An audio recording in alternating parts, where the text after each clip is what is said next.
Hey there, comic book fans. Back from the comic shop again tonight.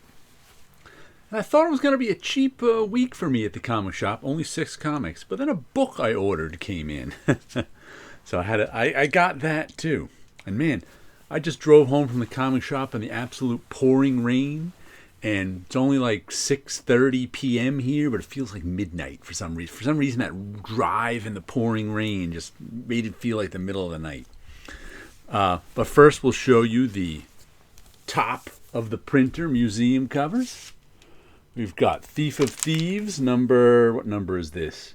34. It's red on black.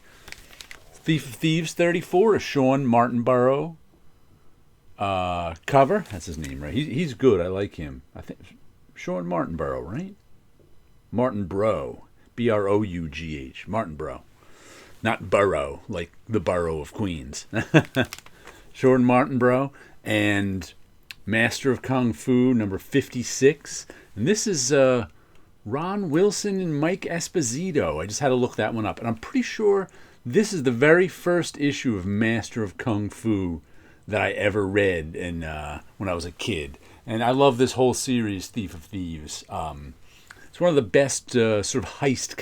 There's not a lot of heist comics. I think I mentioned that with that Godzilla heist book. This is one of them, and this is a good one. And I really enjoy Sean Martinborough's art. Let's see, a couple of freebies this week too. We got the Image Comics catalog. We'll see what's new from Image, and this was there this week. I figured I'd pick it up and throw it in with my Radiant Blacks. It's Radiant Black, the story so far. It's just an issue that catches you up on what's going on in Radiant Black's world. I wanted to check it out, even though I read Radiant Black, so I really don't need to catch up what's going on in his world. I figured I'd give it a read, and I think there's 6 volumes 1 through 6 available now. Of course, I've been getting the individual issues, so I don't have those volumes. Let's see what comics I got. I got Monkey Meat number 1, the Junie Ba's Monkey Meat number 1, the Summer Batch, 1 of 5. This comic is an ad for the next one. It feels pretty thin, must be 24 pages. I don't know this cartoon. Ooh, that's on a real sort of toothy paper there too, an off color.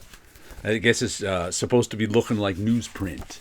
It's a matte finish paper. Some kind of anthology by this guy. Dear Customer. If you want to pause and read that yourself, go right ahead. I'll read it when I read the comic. But I think this one just kind of caught my eye, so I figured I'd give it a read. How much was this? Is a $4.99, $3.99 one. So like I said, I'm not sure who Junie Ba is, but Your Face Here. I guess there's a gag on the cover too. I haven't looked that closely. Then of course, my old standby, Usagi Yojimbo starts its next mini-series. It's usually has legacy number 280. 10,000 Plums, part 1 of 5. 20 issues away from 300 issues of Usagi Yojimbo. Always good, Stan Sakai doing this one. A $5 book from Dark Horse these days. Dogu Publishing. I guess that's Stan Sakai's imprint, I don't know. But I've been reading this since the mid-'80s, so I'm going to keep on reading it. Then we've got issue number 8 of Uncanny Valley. Tony Fleece and Dave Watcher.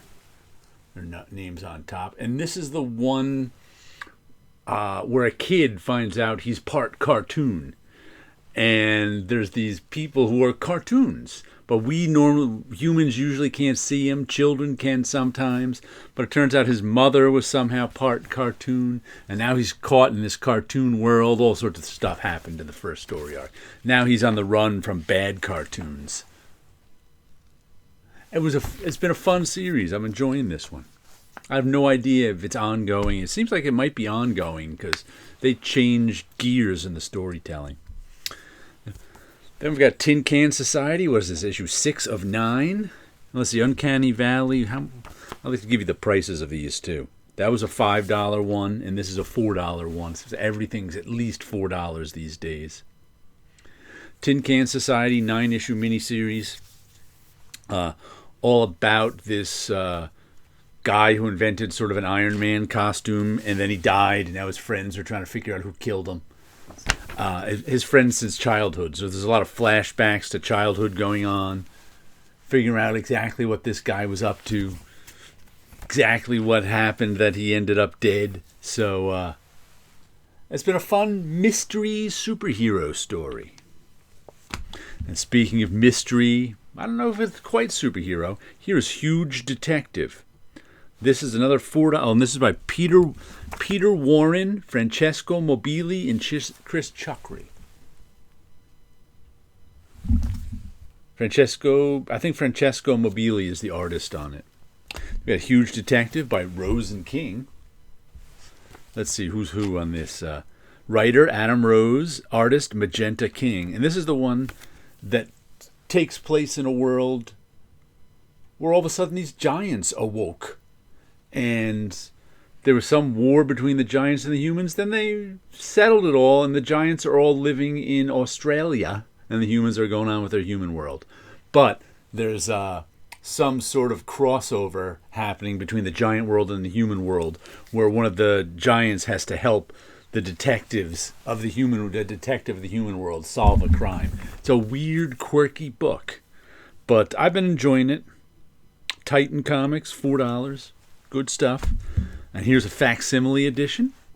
The Brave and the Bold, number 30. This is the first appearance of the JLA. I may have read this in a collected edition years and years ago, but I saw this one coming out as a facsimile. And I was like, you know what? I want to give that one a look through. This is a $4 one, so they have much more expensive. It's like the Golden Age facsimiles for DC, since they're old big comics, are like $7, $8 a piece, which I haven't wanted to pay. But I figured for $4, I'll get a facsimile of the first JLA. Why not? And here is the book I got, which is Matt Kint's Gilt Frame. Still wrapped in plastic. I haven't unwrapped it yet. I usually buy Matt Kint stuff, except this came out in 3 big square-bound issues that were like $10 a piece, and I was like, I don't know if I want to pay.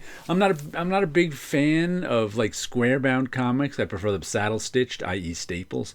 So I said, it's only 3 issues. I'm like, it's guaranteed. I mean, that was definitely meant to be a single graphic novel. So I figured I'd buy the graphic novel when it came out. This was $30 US, which is right around it may have been $8 for the individuals, so it may have been slightly cheaper, but I got these 10% off, so it was like $27, I think, for me. But yeah, I just wanted, and I read some good reviews of this. I think he wrote it with his mother, Margie Kraft Kint.